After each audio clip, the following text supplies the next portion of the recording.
இதுவரைக்கும் நீதிமன்றங்கள் அணுகுகிற முறைகளை வைத்து உச்சநீதிமன்றம் இப்படி தான் இருக்கும் அப்படின்னு நம்ம சொல்ல முடியாது. ஏன்னா உச்சநீதிமன்ற நீதிபதிகள் சட்டத்தின்படி அவங்க பரிசீலனை செய்தால் தனி நீதிபதி வழங்கிய தீர்ப்பையும் 2 நீதிபதிகள் அமர்வு வழங்கிய தீர்ப்பையும் இது தவறானது, தவறான முன்மாதிரியை உருவாக்கும் அப்படின்னு சொல்லி அந்த 2 தீர்ப்பையும் அவங்க ரத்து பண்ணுறதுக்கு வாய்ப்பு இருக்குது. நான் சொல்கிறது அரசியல் சட்டப்படி விசாரணை நடத்தினால், நம்பிக்கையின்படி தான் விசாரணை நடத்துவோன்னு சொல்லிட்டாங்கன்னா அதுக்கு அரசியல் சட்டம் தேவையில்லை, சட்டமே தேவையில்லை. வலுத்தவர்கள் எண்ணிக்கையில் பெருத்தவர்கள் அவர்களுடைய நம்பிக்கை சொல்வது தான் சட்டம் அப்படின்னு சொல்ல போகிறாங்களா? இதுவும் நமக்கு தெரியாது. ஏன்னா ஏற்கனவே பாபர் மசூதி இடித்த வழக்கில் வந்து கடவுளை கேட்டு தீர்ப்பு சொன்னோம் அப்படின்லாம் உச்சநீதிமன்றத்துலேயும் சொல்லியிருக்காங்க.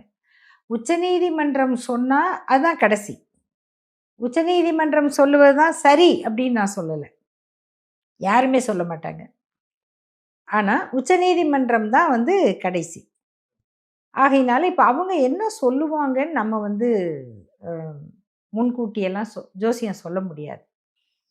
சட்டப்படி இது நடந்தது சரியா தப்பா அப்படின்னு கேட்டால், முதலாவதாக தனி நீதிபதி அவர்கள் இந்த வழக்கில் இந்த விசாரணையில் அவர் காட்டிய அவசரமே வந்து தேவையில்லை. இப்போ இந்த ஆண்டு இல்லைன்னு என்ன, அடுத்த ஆண்டு சட்டப்படி நீங்கள் முறையாக விசாரித்து தீர்ப்பு வழங்கி அப்பீல் எல்லாம் முடிஞ்சு போச்சுன்னு வச்சுக்கோங்க. இந்த ஆண்டு ஏற்றுறது அடுத்த ஆண்டு ஏற்ற போகிறாங்க.